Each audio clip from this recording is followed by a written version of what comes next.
Hey guys, so I told you I would eventually have some videos of what we're going to do with the goat milk. So today we are going to be making a farmer's cheese from the goat milk we have collected from the last 2 days.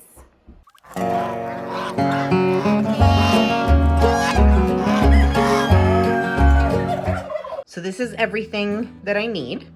I'm going to cheat and use the Instant Pot. You can use the Instant Pot yogurt setting. I have a yogurt setting right here on my Instant Pot, because it won't let it boil. Otherwise, I would be sitting at the stove stirring and stirring and stirring, trying to keep it from scorching and making sure the heat's right, but I can use the yogurt setting and just get it up to the right temperature that way. So we have the goat milk. This is fresh from today. That's a little bit from the jar. And then I needed, for the farmer's cheese, you need vinegar. So I have some vinegar set out in here. I needed just 2 tablespoons. And then I needed some salt. So that is everything that you need to make farmer's cheese. I decided to run it through my strainer one more time while I'm dumping it into the Instant Pot. So this is the strainer I have, very fine mesh in there. Just to make sure we get all the dirt and hair removed, which there shouldn't be much anyways because we milk into the cheesecloth.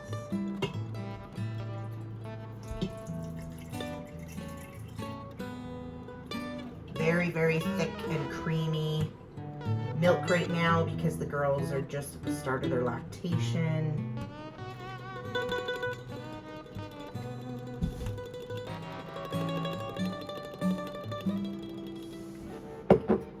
Camera over so you can see how that's all just fat from the cream in the milk. And you can see it here in the jar too. Lots of cream. So I'm gonna go ahead and separate, or use my little spatula here to get all of that out because I want that fat in my cheese.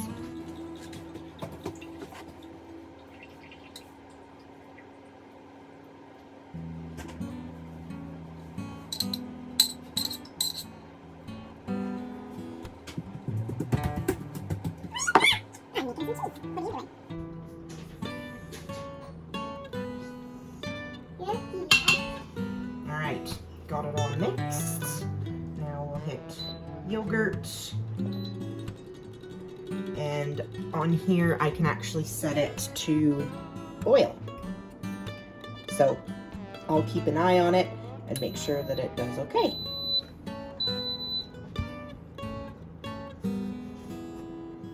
So we are just waiting for this to heat the milk up to between 185 and 190 degrees Fahrenheit. So I've got my thermometer here waiting, so we're just gonna let it keep heating up. It's starting to get a little film over the top and a little bit bubbly, so it shouldn't be long. So while I'm waiting for that milk to heat up, I'm just getting everything ready here in my sink for when it's up to temperature and has curdled.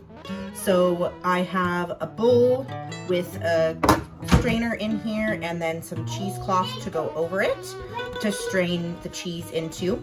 It says that the cheesecloth needs to be wet so that the cheese doesn't stick to it. So I'm going to go ahead and get this wet so that the cheese doesn't stick, and then drape it over top of my bowl here so that we are all ready for the cheese whenever it is done with the boiling process.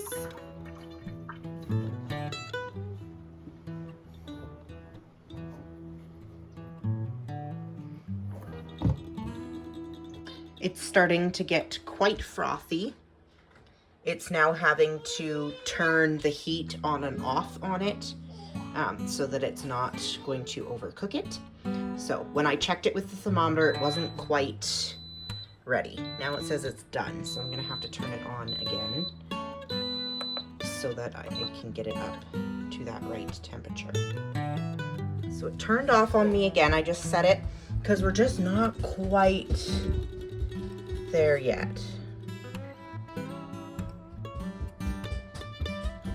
It's about 82, 83. I want to try and get it at least 85.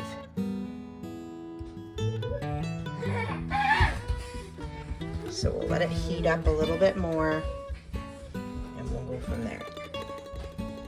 heard the element just click on, so I'm gonna hold this in here while the element is on.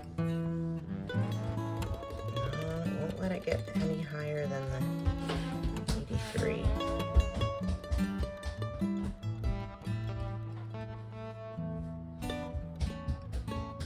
So it's maintaining here, but not actually letting the milk get any hotter, so I might have to turn it on. Oh, there we go, there's 84. If it would just read 185 one time, I'd be satisfied.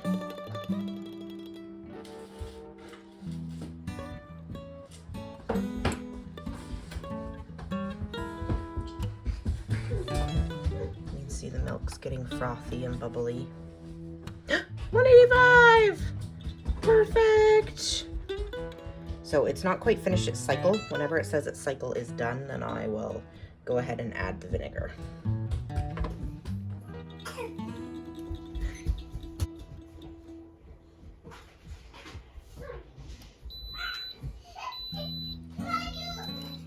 All right, it has ended its cycle, so we're gonna turn off the Instant Pot. We are going to pour in our 2 tablespoons of vinegar.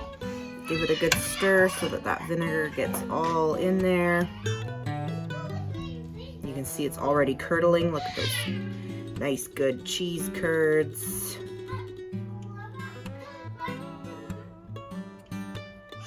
Awesome.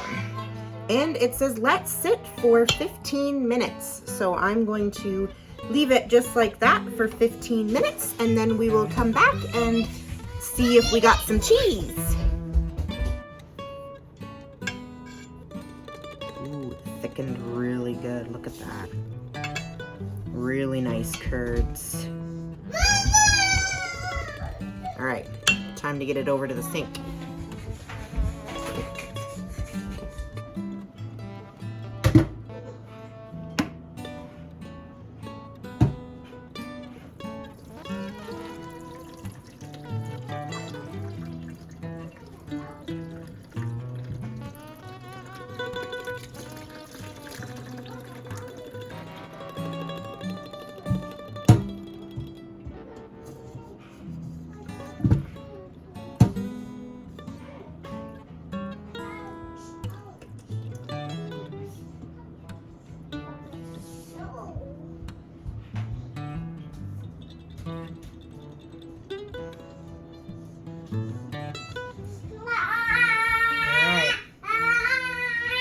Nothing's burnt or scorched or stuck.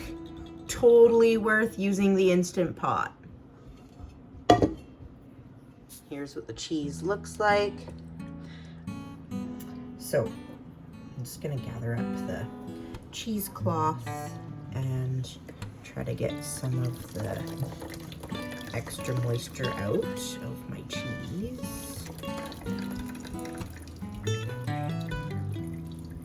Still very, very warm.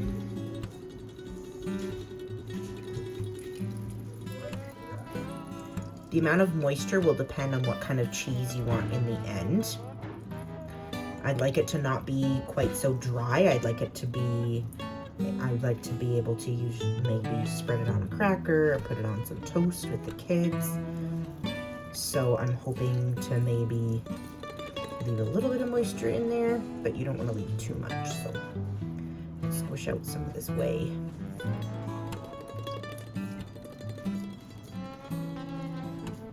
There we go.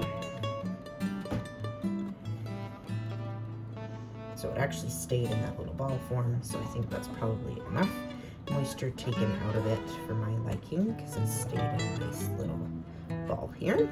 So now I have to uncrumble it from its little ball form to add a little bit of salt. Without the salt, it doesn't have the normal cheesy flavor that you're used to. So I'm gonna add my salt.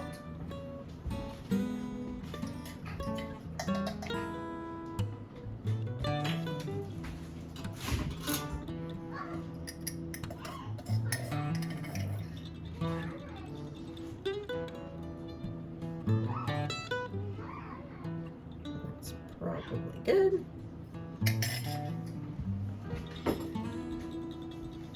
So we want to mix it in there. Just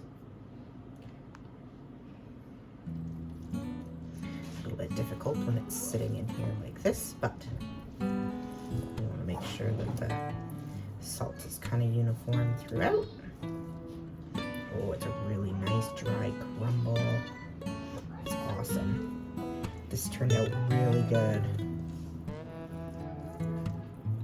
Yeah. Okay, now to keep it in the ball form, we're gonna gather up the cheesecloth again.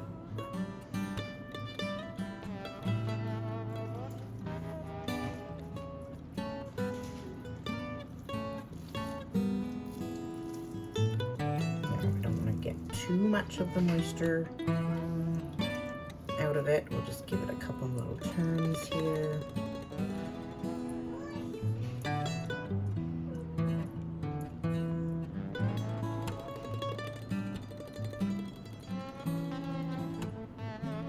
Now there's two options for this ball. You can leave it in a ball form like this and attach it to I have a spatula here, so you can attach it to a spatula and just hang it and put it in the fridge to let it cool, or you can shape it into the shape you want and press it down with plates and set it down in the fridge to put it into more of a flat cheese ball shape.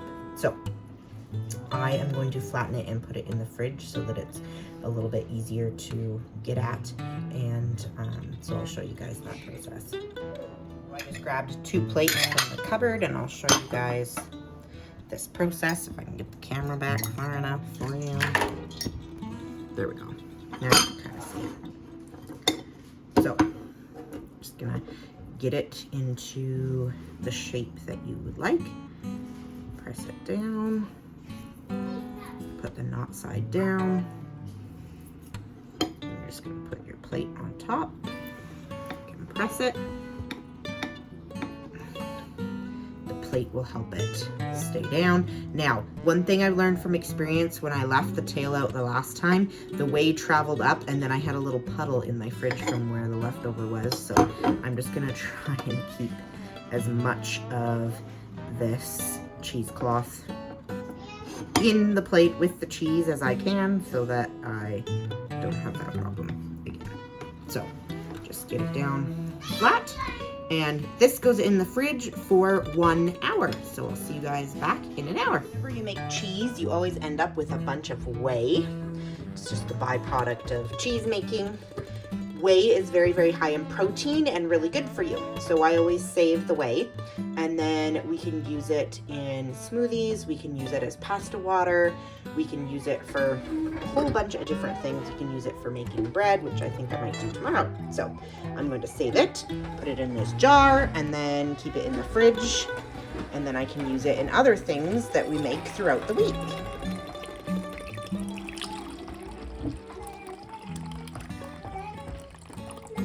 Oh, look at that perfect size jar. That was a good guess. It turned out perfect. It's the perfect consistency that I was looking for. The flavor is spot on. Such a perfect, easy cheese to make at home.